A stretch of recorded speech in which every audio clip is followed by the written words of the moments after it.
नमस्कार। आप सभी का मेरे चैनल नीले ग्रह वाले में स्वागत है। आज मैं आपको गरुड़ पुराण के दूसरे अध्याय से अवगत करा रही हूँ। अगर आपने पहला अध्याय नहीं देखा है तो वीडियो के डिस्क्रिप्शन में आपको लिंक मिल जाएगा, आप वहां से देख सकते हैं। गरुड़ पुराण के दूसरे अध्याय में यम मार्ग की पीड़ाओं का वर्णन, वैतरणी नदी का स्वरूप, यम मार्ग के 16 नगरों की क्रमानुसार यात्रा और पुत्रों तथा अन्य लोगों द्वारा दिए गए पिंडदान को ग्रहण करने का वर्णन किया गया है। आइए अध्याय 2 आरंभ करते हैं। गरुड़ जी बोले, हे भगवान, यमलोक का मार्ग कितना कष्टकारी है। मुझे बताइए कि पापी लोग वहां कैसे जाते हैं। भगवान ने कहा, हे गरुड़, मैं तुम्हें यममार्ग के बारे में बताता हूँ, जो महान कष्ट देने वाला है। मेरा भक्त होने पर भी तुम इसे सुनकर कांप उठोगे। यम मार्ग में किसी वृक्ष की छाया नहीं है जहां प्राणी विश्राम कर सके।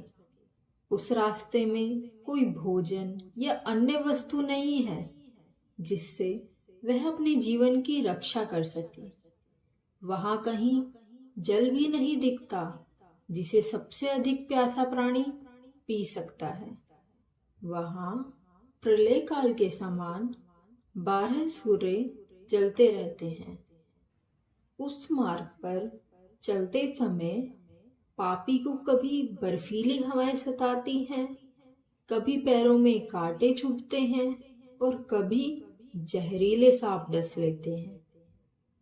कभी कभी पापी को शेर, बाघ और भयंकर कुत्ते खा जाते हैं, कभी उसे बिच्छू काट लेते हैं और कभी उसे आग से जला दिया जाता है।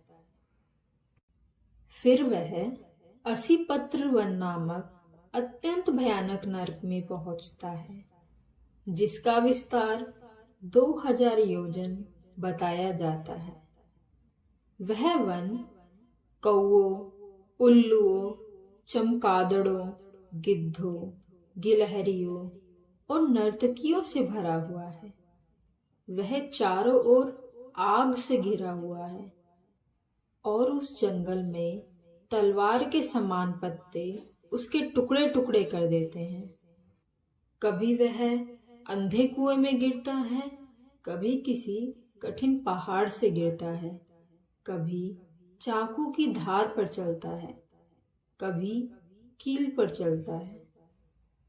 वह कभी घने अंधकार में गिरता है, कभी भयंकर पानी में, कभी कीड़ों से भरे कीचड़ में और कभी जलती हुई कीचड़ में गिरता है।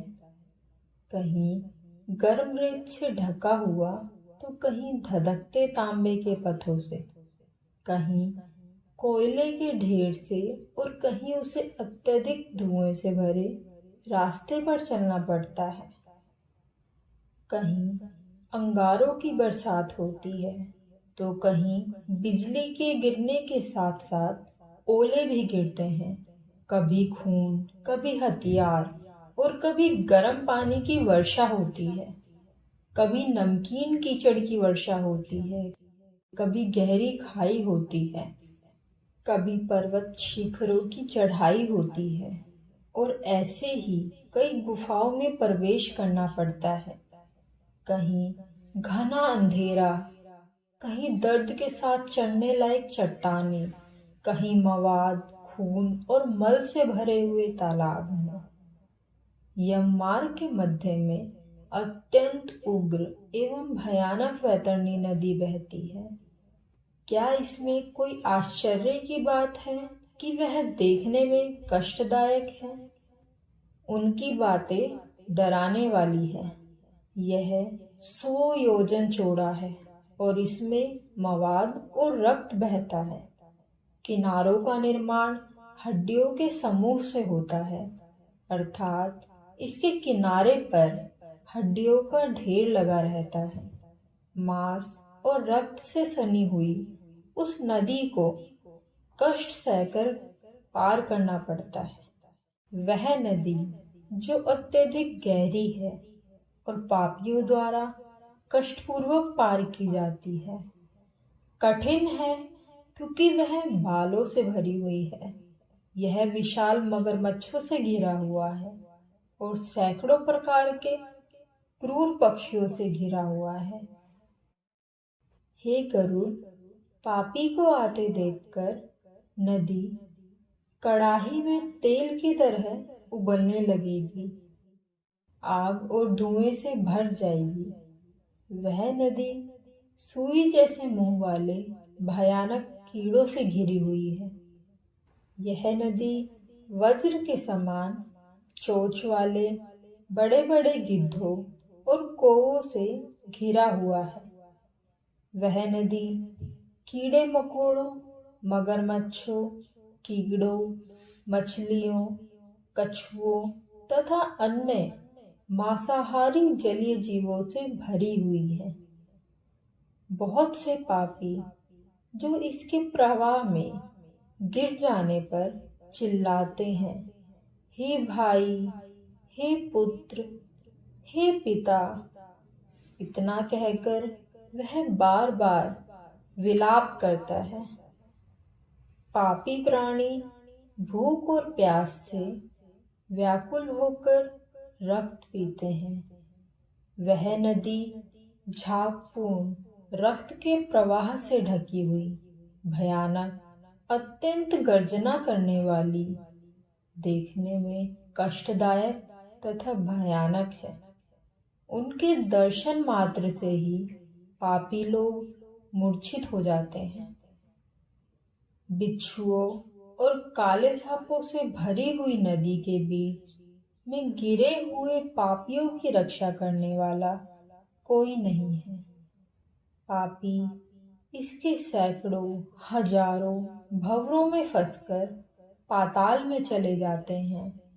वे क्षण भर पाताल में रहते हैं और क्षण भर में ऊपर आ जाते हैं। हे गरुड़, वह नदी पापियों के पतन के लिए बनी है। नदी का अंत नहीं दिखता है। वह बहुत दर्द से तैरने योग्य और बहुत दर्दनाक है। इस प्रकार दुखी पापी अनेक प्रकार के कष्टों से घिरा हुआ अत्यंत कष्टकारी यम मार्ग में रोते चिल्लाते जाते हैं। कुछ पापियों को पाश से बांध दिया जाता है, दूसरों को लगाम से घसीटा जाता है और अन्य को हथियार की नोकों से उनकी पीठ में छेद करके ले जाया जाता है। कुछ को नाक के सामने लगे फंदे से खींचा जाता है और कुछ को कान से लगे फंदे से खींचा जाता है। किसी को समय की पाश खींचती है तो किसी को कौवे खींचते हैं। वे पापी लोग गले, हाथ पैरों में जंजीरें डालकर और पीठ पर लोहे का बोझ लादकर सड़क पर चलते हैं। यम के अत्यंत भयानक दूतों द्वारा हथौड़ों से पीटे जाने पर वे अपने मुंह से खून की उल्टी करते हैं और उस उल्टी किए हुए खून को वो फिर से पी जाते हैं। उस समय प्राणी अपने दुष्कर्मों का विचार करके अत्यंत उदास हो जाते हैं और अत्यंत दुखी होकर यमलोक को जाते हैं। इस प्रकार यम मार्ग पर जाकर मंद बुद्धि प्राणी बोला, हे पुत्र, हे पौत्र। इस प्रकार अपने पुत्रों और पौत्रों को पुकारते हुए, हाय हाय करते हुए, इस प्रकार का विलाप करते हुए वह पश्चाताप की ज्वाला में जलता रहता है। वह सोचता है कि बड़े पुण्यों के कारण मनुष्य जन्म मिलता है और उसे पाकर भी मैंने धर्म का आचरण नहीं किया। यह मैंने क्या किया? मैंने दान नहीं दिया, मैंने अग्नि में आहुति नहीं दी, मैंने तपस्या नहीं की, मैंने देवताओं की पूजा नहीं की, मैंने विधि पूर्वक तीर्थ यात्रा नहीं की है। अतः हे जीव, तुमने जो किया है उसका फल भोगो। हे शरीर, तूने ब्रह्मांडों की पूजा नहीं की है, गंगा नदी की शरण नहीं ली है, धर्म की सेवा नहीं की है, दूसरों का कभी भला नहीं किया है। इसलिए हे प्राणी, तुमने जो किया है उसका फल भोगो। मनुष्य और जलविहीन क्षेत्रों में उन्होंने पशु पक्षियों के लिए जलाशय नहीं बनवाए। आपने गायों और ब्राह्मणों की आजीविका के लिए थोड़ा भी प्रयास नहीं किया। इसलिए हे देहधारी, आपने जो किया उसका फल भोगे। तुमने नित्य दान नहीं किया है, गौओं के दैनिक रखरखाव की व्यवस्था भी नहीं की है, तुमने वेदों और शास्त्रों की बातों को प्रमाण नहीं माना है, तुमने पुराण नहीं सुने हैं, तुमने विद्वानों की पूजा नहीं की है। अब तू अपने किए हुए बुरे कर्मों का फल भोग। वह स्त्री भी पश्चाताप करती है और कहती है, मैंने अपने पति की कृपापूर्ण आज्ञा का पालन नहीं किया, मैंने कभी भी पतिव्रता धर्म का पालन नहीं किया और गुरुजनों को कभी वह आदर नहीं दिया जिसके वे पात्र हैं। अतः हे शरीर, जो तुमने किया अब उसी का फल भोगो।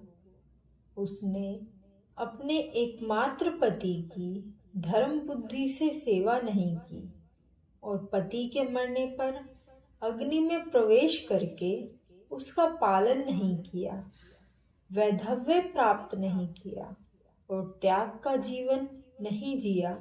इसलिए हे देह, जो किया है उसका फल भोगो। महीनों तक उपवास करने तथा चांद्रयायण व्रत जैसे विस्तृत नियमों का पालन करने से शरीर नहीं सूखता।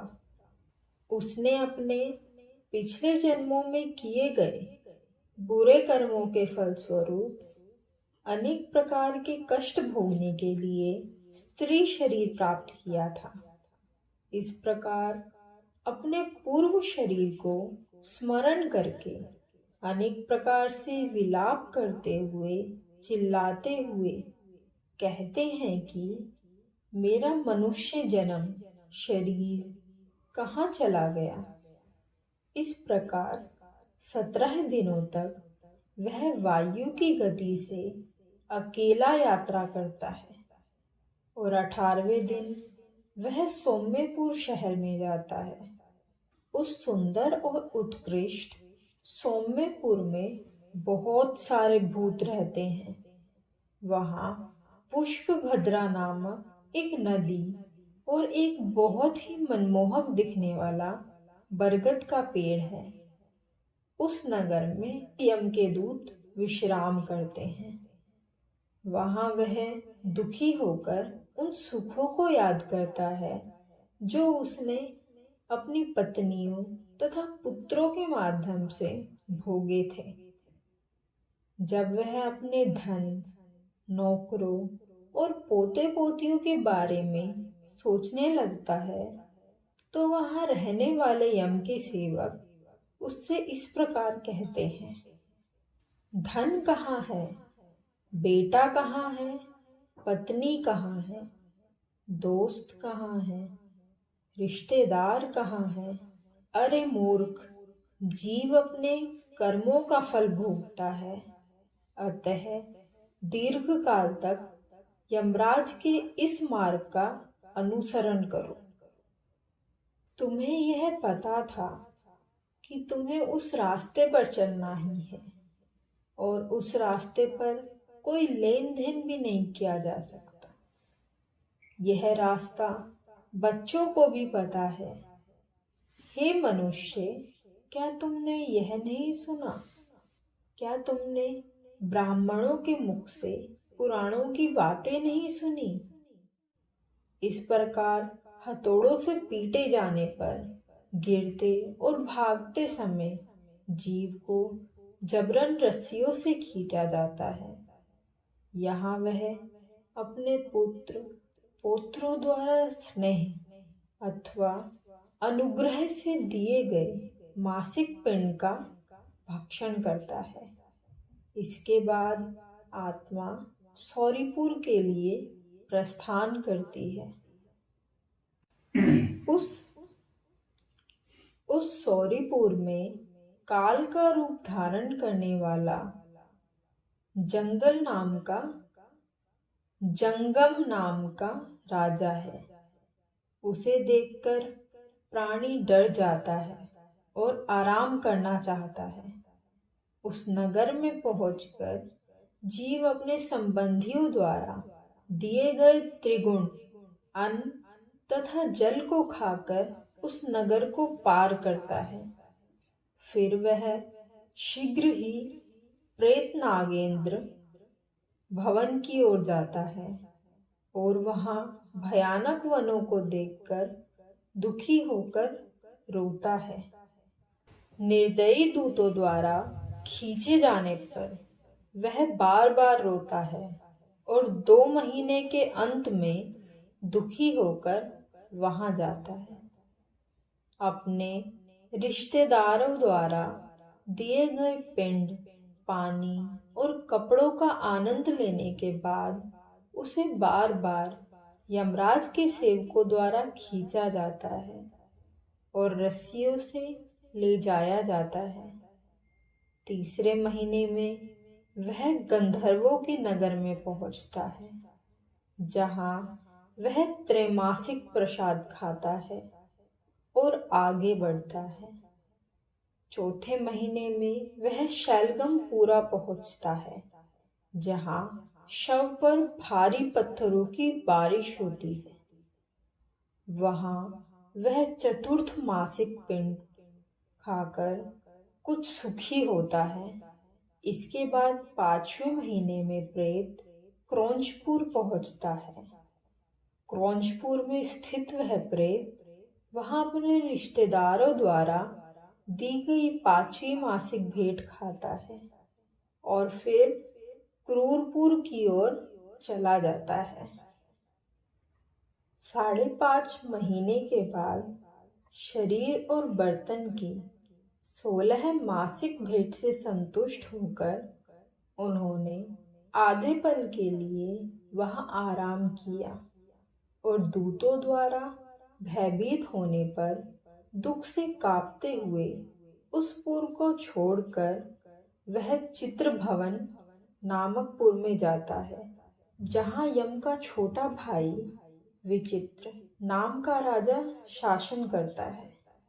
जब वह जीव उस विशाल शरीर वाले राजा को देखकर डर से भाग जाता है, मछुआरा आगे जाता है और उससे कहता है, इस महान वैतरणी नदी को पार करने वालों के लिए हम एक नाव लाए हैं। यदि तुम में ऐसा गुण है तो तुम उसमें बैठ सकते हो। मुनियों ने दान को वितरण कहा है। इस वैतरणी नदी को दान देकर ही पार किया जा सकता है, इसलिए इसे वैतरणी कहा जाता है। यदि आपने वैतरणी गो का दान किया है तो नाव आपके पास आएगी, अन्यथा नहीं।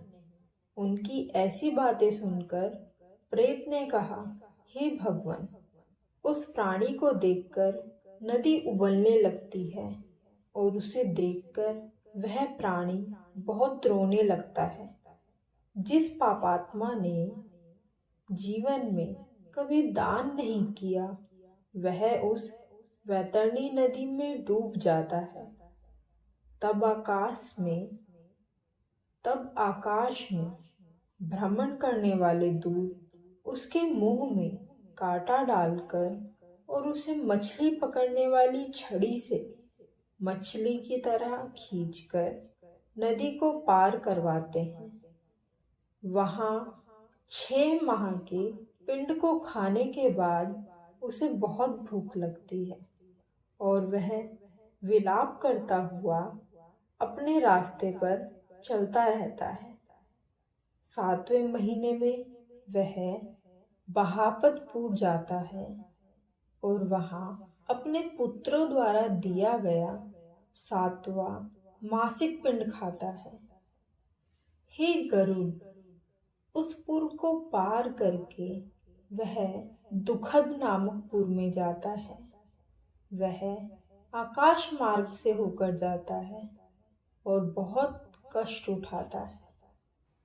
वहां 8वें महीने में उसे दिए गए शरीर को खाने के बाद वह आगे बढ़ता है और 9वें महीने के पूरा होने पर वह नाना क्रंदपुर पहुंचता है। वहां अनेक भयानक हाहाकार देखकर शून्य हृदय वाला जीव व्यथित हो जाता है और हाहाकार करने लगता है। 10वें महीने में यमराज के दूतों से भयभीत होकर उसने वह नगर छोड़ दिया और बड़ी कठिनाई से सुतप्त भवन नामक नगर में पहुंचा। वहां वह अपने पुत्रों से पिंडदान तथा जल तर्पण पाकर भी प्रसन्न नहीं होता। 11वां महीना पूरा होने पर वह रौद्रपुर जाता है और वहां अपने पुत्रों तथा अन्य लोगों द्वारा दिए गए 11 मासिक पिंडों को खाता है। 11.5 महीने के बाद जीव प्योवर्षण नामक नगर में पहुंचता है। वहां भूतों को कष्ट पहुंचाने वाले बादल भारी बारिश करते हैं और आत्माओं को कष्ट में आकर प्रेत उनाब्दिका श्राद्ध के पिंड को खा जाता है। इसके बाद वर्ष के अंत में जीव शिताढ़े नामक नगर में पहुंचता है, जहां ठंड बर्फ से 100 गुना अधिक होती है। सर्दी और भूख से पीड़ित आत्मा दशों दिशाओं में देखती है, इस आशा में कि शायद मेरा कोई रिश्तेदार हो जो मेरी पीड़ा दूर कर दे। तब यम के दूत कहते हैं, तुम्हारा इतना पुण्य कहाँ है? फिर वह वार्षिक पिंड खाता है और धैर्य बनाए रखता है। फिर वर्ष के अंत में जब वह यमपुर के निकट पहुंचा तो उस प्रेत ने बहुभितिपुर में जाकर हाथ के समान अपने शरीर को छोड़ देता है। हे गरुड़, फिर कर्म के भोग के लिए अंगूठे के आकार का वायु रूप में पीड़ित शरीर को प्राप्त करके वह यमराज के दूतों के साथ जाता है। हे गरुड़, जिन लोगों ने मृत्यु के समय ऊपरी शरीर का दान नहीं दिया है, वे यम के दूतों द्वारा मजबूत बंधनों में बंधे हुए बड़ी कठिनाई से यम के निवास में जाते हैं। हे गरुड़, धर्मराजपुर में 4 द्वार हैं, जिनमें से दक्षिणी द्वार का मार्ग मैंने तुम्हें बता दिया है। भूख, प्यास और परिश्रम से पीड़ित प्राणी किस प्रकार इस महान और भयानक मार्ग पर जाते हैं, वह सब मैंने तुम्हें बता दिया है। आप और क्या सुनना चाहते हैं? यह गरुड़ पुराण में सारोद्धार के दूसरे अध्याय का समापन है, जिसका शीर्षक यम मार्ग का वर्णन है। अगर आपको वीडियो अच्छी लगी हो तो प्लीज वीडियो को लाइक और शेयर जरूर करें तथा मेरे चैनल नीले ग्रह वाले को सब्सक्राइब करें। धन्यवाद।